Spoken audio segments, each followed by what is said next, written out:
Hello, everyone.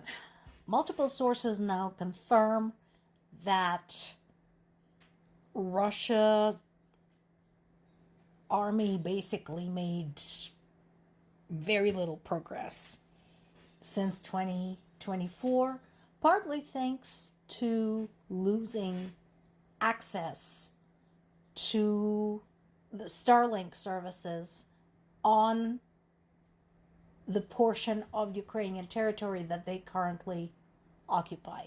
And we talked about how that worked, or rather didn't work for them. This latest analysis comes from the Institute for the Study of War. Whether you're or not you agree with their management or their ideology, because I know I have been questioned about this in the past, their summaries of the military action and the campaigns during the war in Ukraine have been top notch. They also have some excellent maps if you want the details pertaining to the movement of the armies. So basically, after they lost access to the Starlink terminals in Ukraine, they've moved about 48 square miles. Not a whole lot. That is the lowest progress they've shown since April of 2024. So let's not forget that this very slow progress also cost them quite a lot, because in addition to the lowest progress, they have seen some of the highest casualties among their military. Now, there have also been some advances by Ukrainian troops. We're going to look at that closer a little bit later, where that was. And once again, as I said yesterday, I'll take it.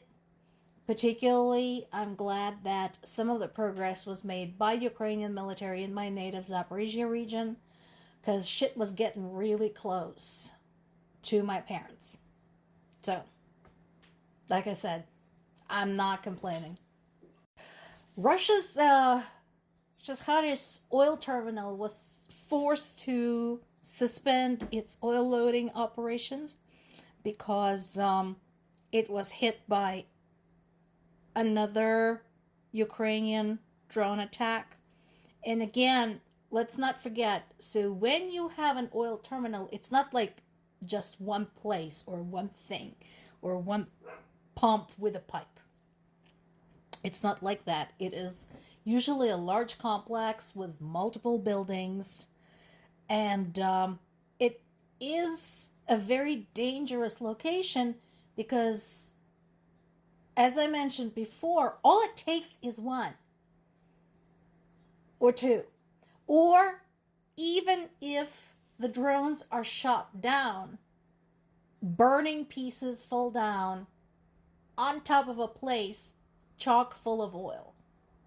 So that resulted in a large fire and damage some buildings.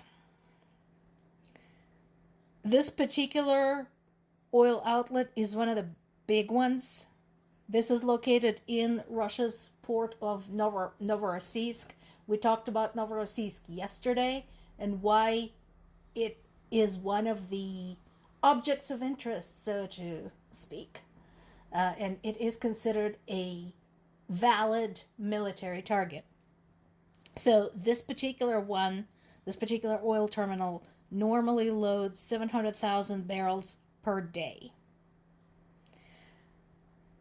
So once again, considering that oil has been basically the lifeblood of this invasion, when another oil terminal is out of commission, that is very good news indeed. And the fallout from U.S. strikes against Iran continues.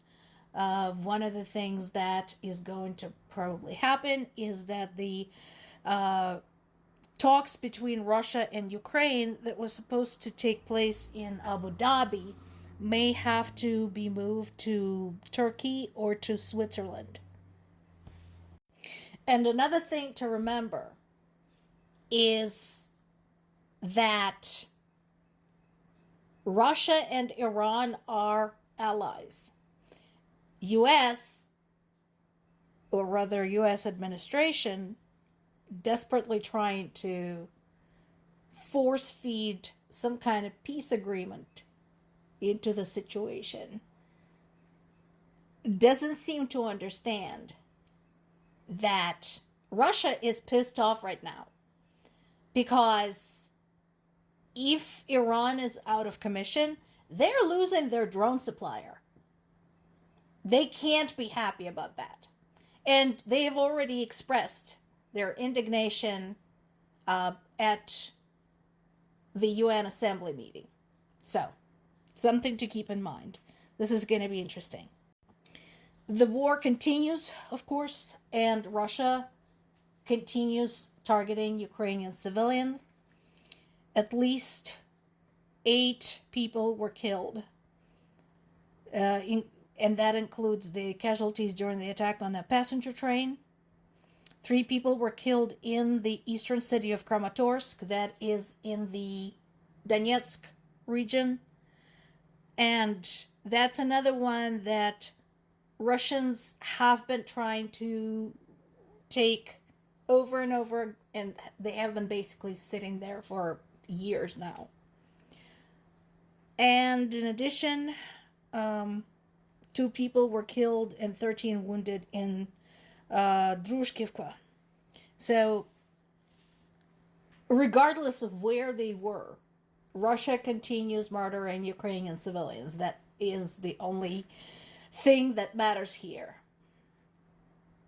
At the same time, another Russian ally, Slovakia, wants to have a meeting with the EU Commission President, Ursula von der Leyen, and demand the restart of the Druzhba friendship oil pipeline.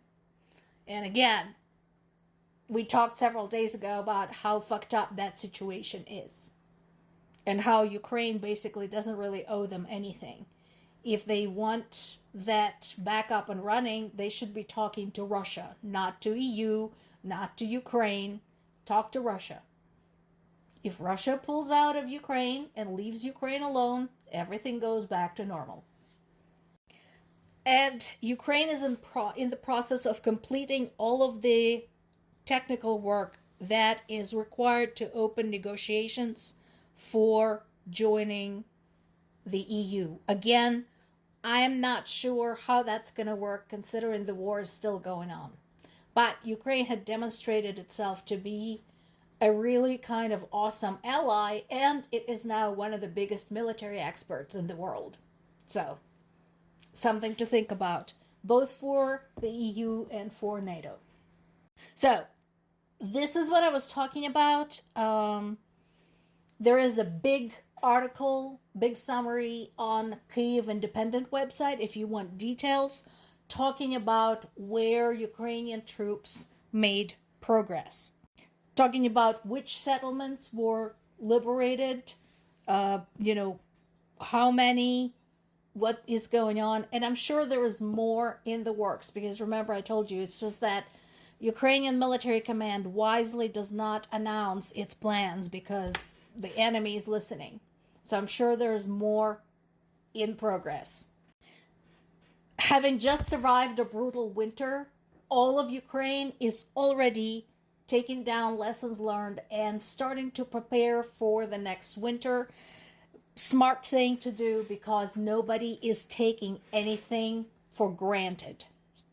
And there is another piece, once again, talking about torture and overall mistreatment of Ukrainian POWs while in Russian custody. Right now, there are thousands. More to come.